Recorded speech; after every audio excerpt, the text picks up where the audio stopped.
57세의 마시밀리아노 알레그리는 여전히 이탈리아 축구에서 가장 성공적이면서도 감정을 철저히 통제하는 감독 중 한 명으로 평가받고 있다. 여러 차례의 세리에 A 우승, 챔피언스 리그에서 끝없이 이어진 압박의 밤들, 그리고 가장 거센 폭풍이 몰아칠 때에도 항상 미소를 잃지 않는 남자라는 대중적 이미지. 그러나 그 차분한 외면 뒤에는 자정까지 이어진 비공개 회의들, 이사회 회의실에서 오간 위선으로 가득 찬 악수들, 그리고 가장 가까웠던 사람들이 조용히 등을 돌리던 순간들이 존재했다. 알레그리는 수년 동안 침묵을 지켜왔다. 그리고 이제 처음으로 그 침묵을 깨고 자신이 결코 용서하지 않을 5명의 남자를 공개한다. 그 순간은 기자회견도 극적인 발표도 없이 조용히 찾아왔다. 자신의 커리어를 되돌아보는 드문 단독 인터뷰에서 알레그리는 성공이 사람들이 생각하는 것보다 더 큰 대가를 요구했는지에 대한 질문을 받았다. 그는 잠시 멈춰서서 희미하게 미소를 지은 뒤 어떤 상처는 결코 아물지 않는다고 인정했다. 그는 수년 동안 클럽과 선수들, 그리고 자신에게 상처를 준 사람들까지 보호하기 위해 침묵을 선택했다고 말했다. 그러나 시간은 관점을 바꾼다. 거리는 기억을 더욱 날카롭게 만든다.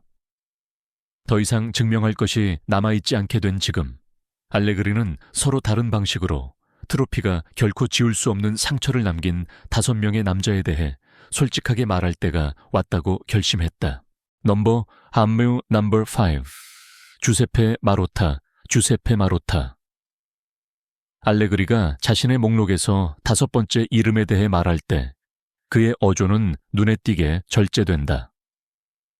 주세페 마로타는 수년 동안 유벤투스의 현대적 지배를 이끌어온 가장 영향력 있는 인물 중 한 명이었으며 그의 권한은 이적 협상을 훨씬 넘어서는 것이었다. 알레그리에 따르면 두 사람의 관계는 상호 존중과 절대적인 신뢰 속에서 시작되었다. 그러나 스포츠적 결정들이 훈련장이 아니라 이사회 회의실에서 협상되기 시작한 순간 그 균형은 흔들리기 시작했다. 알레그리는 시즌 막바지 근소한 패배 이후 열린 한 회의를 떠올린다. 그 자리에서 스태프들 앞에서 전술적 권한이 문제 삼아졌다. 그는 이기면 침묵이 따르고 지면 의견이 쏟아진다라는 말을 들었다고 전해진다. 라커룸은 신성하게 지켜줘야 한다고 믿었던 감독에게 그 문장은 깊은 상처가 되었다. 그 순간부터 알레그리는 선수 구성, 포메이션, 심지어 대외적 메시지에 이르기까지의 결정들이 자신을 배제한 채 형성되고 있다는 느낌을 받았다. 그에게 강하게 남은 한 장면이 있다. 약속되었던 보강이 끝내 이루어지지 않았고 며칠 뒤에는 기대치를 낮추라는 조용한 압박이 뒤따랐다. 그때 나는 깨달았다. 알레그리는 훗날 이렇게 회상했다. 충성심에는 유통기한이 있다는 것을. 이것이 감독과 경영진 사이에 보이지 않는 균열이 영구적인 것이 된 순간이었을까? 아니면 누군가 감히 인정하기 훨씬 이전부터 이미 시작된 일이었을까? 넘버 4 파비오 파라티치. 넘버 하스가 권위의 균열을 상징했다면 넘버 4는 그보다 더 부식적인 무언가를 의미했다. 바로 내부로부터의 침식이었다. 파비오 파라티치는 한때 유벤투스 스쿼드 구축에 지칠 줄 모르는 설계자로 여겨졌고 밤늦게까지 미래를 협상하며 끊임없이 전화를 붙들고 있는 인물이었다. 알레그리는 처음에는 그 강도 높은 에너지를 존중했다. 그러나 그의 말에 따르면 그 존중은 서서히 의심으로 바뀌었다. 알레그리에 따르면 긴장은 전술적 리셋을 알리는 전환점이 되어야 했던 한 이적 시장에서 정점에 달했다. 이름들이 논의되었고 프로필은 합의되었으며 우선순위도 분명히 정해졌다. 그러나 시간이 흐를수록 영입은 약속과 일치하지 않았다. 균형을 요구하면 알레그리는 한때 측근에게 중얼거렸다고 한다. 돌아오는 것은 혼돈이다. 비공개적으로 그는 선수들이 전술적 일관성보다는 시장 가치와 외형을 위해 영입되고 있다는 느낌을 받았다. 결정적인 순간은 패배 이후 찾아왔다. 알레그리가 한 번도 요청하지 않았던 선수가 구단 수뇌부에 의해 공개적으로 옹호된 것이다. 사적으로 알레그리는 이렇게 말했다고 회상한다. 책임이 내 것이라면 권한도 내 것이어야 한다. 그 뒤에 이어진 침묵은 어떤 논쟁보다도 더 큰 의미를 지녔다. 이것은 단지 축구 철학의 충돌이었을까? 아니면 알레그리가 자신의 비전이 조용히 강요되고 있는 방향과 더 이상 일치하지 않는다는 것을 깨달은 순간이었을까? 넘버 3, 넘버 3. 레오나르도 보누치. 넘버 3에 이르러 이야기는 이사회 회의실을 떠나 라커룸의 중심으로 이동한다. 레오나르도 보누치는 단순한 수비수가 아니었다. 그는 리더였고 목소리였으며 때로는 유벤투스 그 자체를 상징하는 존재였다. 알레그리는 그를 경기장에서 신뢰했지만 권위의 경계가 흐려지기 시작하면서 그 신뢰는 시험대에 올랐다. 긴장은 2017년 포르투와의 챔피언스리그 경기에서 절정에 달했다. 그날 알레그리는 보누치를 벤치에 앉히는 상상하기 힘든 결정을 내렸다. 팀과 가까운 사람들에 따르면 충돌은 터치라인에서 폭발하지 않았고 이후 문이 닫힌 뒤에 벌어졌다. 모두 앞에서 나를 모욕했어. 보누치가 그렇게 외쳤다고 전해진다. 알레그리의 대답은 차분했지만 단호했다. 그 누구도 팀보다 크지 않다. 알레그리에게 규율은 타협의 대상이 아니었다. 보누치에게는 공적인 지위가 존중을 요구했다.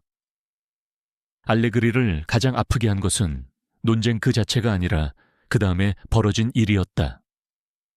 그는 편이 갈라지고 속삭임이 퍼지며 리더십이 내부로부터 도전받고 있다는 느낌을 받았다. 라커룸은 듣는다. 알레그리는 한때 이렇게 되돌아봤다. 그리고 때로는 잘못된 목소리를 듣는다. 이것은 두 명의 승자가 벌인 단순한 자존심의 충돌이었을까? 아니면 유벤투스 내부의 당열이 조용히 균열되기 시작한 순간이었을까? 넘버 2. 안드레아 앙넬리. 넘버 2는 최고 수준의 권력이 얽혀 있기 때문에 다른 무게를 지닌다. 안드레아 아녜리는 단순한 유벤투스의 회장이 아니었다. 그는 한 시대의 얼굴이었고 야망과 명성, 장기적 비전을 체현한 인물이었다. 알레그리는 공개석상에서 종종 아녜리에 대해 존중을 표했지만 사적으로 그들의 관계는 훨씬 더 복잡했다. 상황에 정통한 이들에 따르면 유벤투스의 목표가 안정에서 볼거리로 이동하면서 두 사람 사이의 거리는 점점 벌어졌다. 알레그리는 결과만으로는 더 이상 충분하지 않았던 순간들을 떠올린다. 이기는 것은 최소 조건이다. 그는 한때 그렇게 들었다고 한다. 이제는 지배해야 한다. 그 압박은 유럽 대회에서의 실망 이후 더욱 거세졌고 알레그리는 신뢰가 의심으로 대체되고 있다는 느낌을 받았다. 회의는 짧아지고 대화는 차가워졌다. 전술적 결정들은 직접적인 대면이 아니라 중개자를 통해 간접적으로 문제 삼아졌다. 고통스러운 탈락 이후의 어느 밤, 알레그리는 이렇게 말했다고 전해진다. 위에서 신뢰가 사라지면 모든 곳에서 죽는다. 그를 가장 아프게 한 것은 비판이 아니라 침묵이었다. 변호도 없었다. 안심시키는 말도 없었다. 오직 거리감뿐이었다. 이것은 글로벌한 유산을 추구하는 회장과 균형을 지키려는 감독 사이에 불가피한 충돌이었을까? 아니면 알레그리가 더 이상 진정으로 지지받고 있지 않다는 사실을 깨달은 순간이었을까? 넘버 1. 크리스티아누 로날도. 알레그리의 목록에서 첫 번째 이름은 가장 무거운 이름이기도 하다. 크리스티아누 호날두는 글로벌한 현상으로 토리노에 도착했고 그의 존재는 유벤투스의 전술뿐만 아니라 클럽 전체의 위계를 재편했다. 알레그리는 그 영입의 규모를 이해했지만 동시에 그것이 만들어낼 불균형도 감지했다. 처음부터 그는 축구적 결정들이 더 이상 순수하게 기술적인 영역에 머물지 않는다고 느꼈다. 그것들은 정치적이었고 상징적이었으며 건드릴 수 없는 것이었다. 알레그리는 한 전술 회의에서 호날두가 압박을 줄이고 패스를 늘려야 하는 집단적 조정을 제안했던 순간을 떠올린다. 돌아온 것은 침묵이었다. 이후 그는 간접적으로 한 메시지를 전달받았다. 어떤 선수들은 다른 선수들처럼 관리할 수 없다. 알레그리에게 그 문장은 전환점이 되었다. 권위는 더 이상 절대적이지 않았다. 조건부가 되었다. 그를 가장 아프게 한 것은 호날두의 자존심이 아니라 그를 중심으로 구축된 생태계였다. 훈련 세션은 미묘하게 조정되었고 동료들은 주저했으며 비판은 사라졌다. 하나의 목소리가 시스템보다 커질 때 알레그리는 훗날 이렇게 되돌아봤다. 시스템은 붕괴된다. 결과는 흔들리기 시작했고 긴장은 커졌으며 책임은 조용히 한 방향으로 흘러갔다. 호날두가 원인이었을까? 아니면 균형보다 스타성을 선택한 클럽의 상징에 불과했을까? 목록이 끝났을 때 알레그리는 분노한 목소리를 내지 않는다. 그는 지쳐 보인다. 5개의 이름, 5개의 상처. 각각은 서로 다른 형태의 배신을 상징한다. 약화된 권위, 잠식된 신뢰, 그리고 무기로 변한 침묵. 그가 보기에 성공은 갈등을 해결하기보다는 종종 그것을 가려버린다.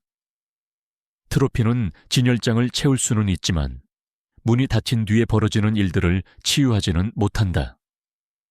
알레그리는 리더십의 대가라고 믿으며 수년 동안 침묵을 선택해왔다. 이제 그 침묵이 깨진 지금 하나의 질문만이 남는다. 엘리트 축구의 세계에는 아직도 얼마나 많은 진실이 적절한 순간을 기다리며 묻혀 있는 것일까?